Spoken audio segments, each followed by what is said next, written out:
নমস্কার বন্ধুরা, শঙ্করী কিচেনে সকলকে স্বাগত। আজ শেয়ার করব শিম মুগের ছেচকি। গরম ভাতে শুকনো শুকনো মাখিয়ে খেতে এটা দারুণ লাগবে। সম্পূর্ণ নিরামিষ ঘরোয়া একটা রান্না, শীতকালীন একটা খুব স্পেশাল রেসিপি। আজকের রান্নার প্রধান উপকরণ হচ্ছে শিম। এখানে আমি 150 গ্রাম শিম নিয়েছি। শিমগুলোর প্রথমে আমি শিরগুলো কেটে নেব। এই রান্নায় মশলাপাতি সেরকম আহামরি কিছু নেই, তবে রান্নায় দু একটা জিনিস না হলেই নয়।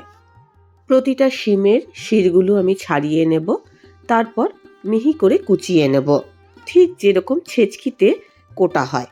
একঘেয়ে শিম খেতে ভালো লাগে না, একটু ঘুরিয়ে ফিরিয়ে রান্না। আজকের রেসিপিটা দেখে আপনাদের যদি ভালো লাগে তাহলে অবশ্যই একটা লাইক, শেয়ার ও কমেন্ট করবেন। বেল আইকন সমেত আমার চ্যানেলটা সাবস্ক্রাইব করে আমার পাশে থাকবেন।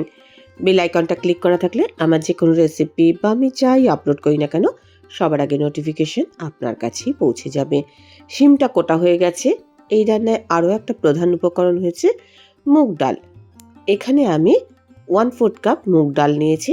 মুগ ডালটা সবার আগে ভালো করে আমি ধুয়ে নেব। তারপরে এই কাঁচা মুগ ডাল সেদ্ধ করে নেব। উষ্ণ গরম জলে ধুয়ে রাখা ডালটা দিয়ে দিলাম। মিডিয়াম টু লো ফ্লেমে ডালটা এখন সেদ্ধ করব। যতটা ডাল নিয়েছি তার ডবল জল দিয়ে আমি ডালটাকে সেদ্ধ করছি। ডালটা সেদ্ধ হোক, ততক্ষণে ছেচকিটা চাপিয়ে দিই। রান্নাটা সর্ষের তেলে করতে হবে। 2 থেকে 3 চা চামচ সর্ষের তেল আমি দিয়েছি। ভালো করে গরম হয়ে যাওয়ার পর এর মধ্যে 1 চিমটি কালো জিরে ফোড়ন দিয়েছি। তারপরে শিমগুলো দিয়ে দিলাম। শিমগুলো মিডিয়াম টু লো ফ্লেমে আমি এখন নাড়াচাড়া করব। শিমটা ভালো করে ভাজা ভাজা করে নেব। ভাজার সময় আমি নুন দিয়ে ভাজবো, তাতে শিমটা তাড়াতাড়ি সেদ্ধ হয়ে যাবে। এই রান্নায় আমি হলুদের ব্যবহার করছি না। এখন আমি চাপা দিয়ে কম আঁচে এটা সেদ্ধ হওয়ার জন্য অপেক্ষা করব। আর মাঝে মাঝে চাপা খুলে নাড়াচাড়া করে দেবো। সেদ্ধ করার জন্য জল কিন্তু আমি ব্যবহার করিনি। এবার এর মধ্যে আমি 4টে থেতো করা কাঁচা লঙ্কা দিয়ে দেবো। রান্নায় কাঁচা লঙ্কাটার গন্ধই এখানে স্পেশাল। একটু বেশি পরিমাণে কাঁচা লঙ্কা দিতে হবে, খেতে ঝাল ঝাল হবে। কাঁচা লঙ্কাটা থেতো করে নেব। এদিকে ডালটাও সেদ্ধ হয়ে গেছে। ডালটা এমনভাবে সেদ্ধ করতে হবে ডাল গোটা থাকবে, অথচ টিপলে সেদ্ধ মনে হবে। এদিকে শিমটাও সেদ্ধ হয়ে গেছে।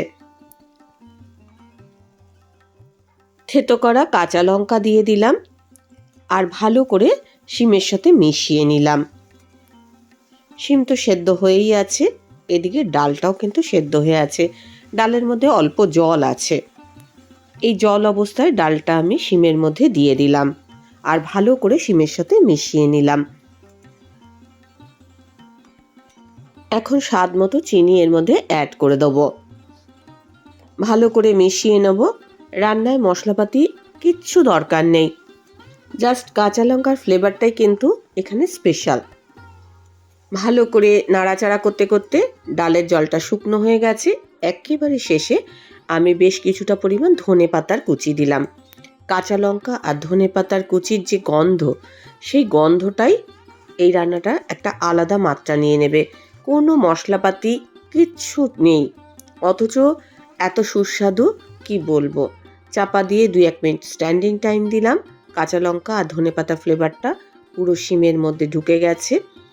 শিম মুগের ছেচকি একেবারে রেডি। গরম ভাতের সাথে এটা পরিবেশন করুন।